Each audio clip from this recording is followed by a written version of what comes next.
நம்ம இன்றைக்கி அதிரு சேனலில் அடை தோசை எப்படி செய்யணும்னு பார்க்கலாம் வாங்க. அடை தோசைக்கு தேவையான வேலை எடுத்துக்குவோம்.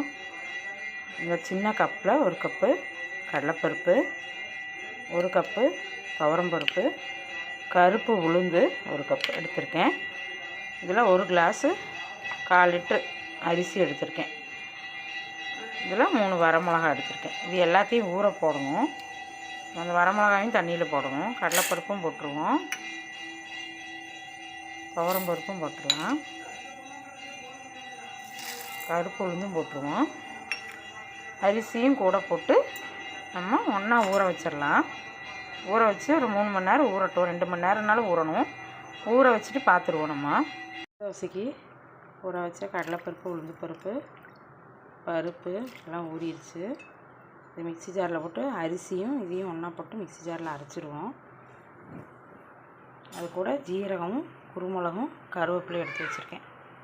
மிக்ஸி ஜாரில் எல்லாம் போட்டிருக்கேன். கொஞ்சம் தருன்னு அரைச்சி எடுத்துடலாம்.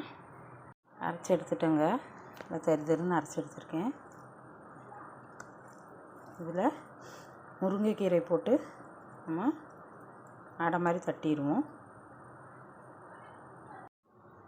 மாவில் கொஞ்சம் தண்ணி ஊற்றி மிக்ஸ் பண்ணியிருக்கேன். அதில் சின்ன வெங்காயம் பொடியாக கட் பண்ணது போடுறேன்.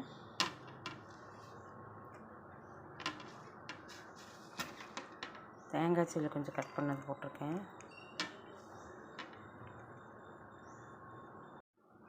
முருங்கைக்கீரையும் போட்டுருவோம். அதில்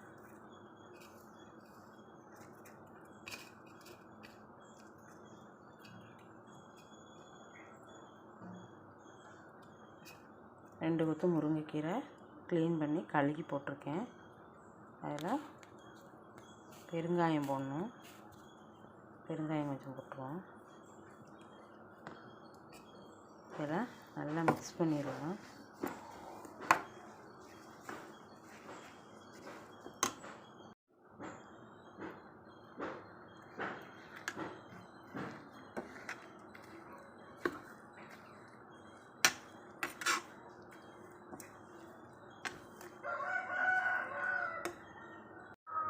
தோசைக்கல் வச்சு அதில் அடை மாதிரி தட்டிடுவோம். தோசைக்கல் வச்சாச்சு. அதில் அடை தோசை ஊற்றிடுவோம்.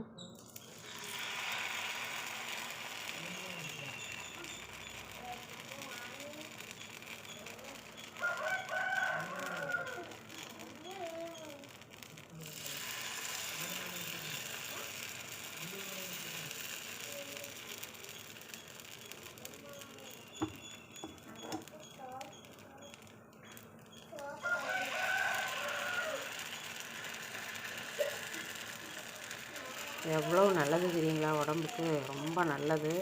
இதில் தானியங்கள் இருக்குது, முருங்கைக்கீரை இருக்குது, குருமிளகு ஜீரகம் எல்லாமே இருக்குது. இது ரொம்ப நல்லது.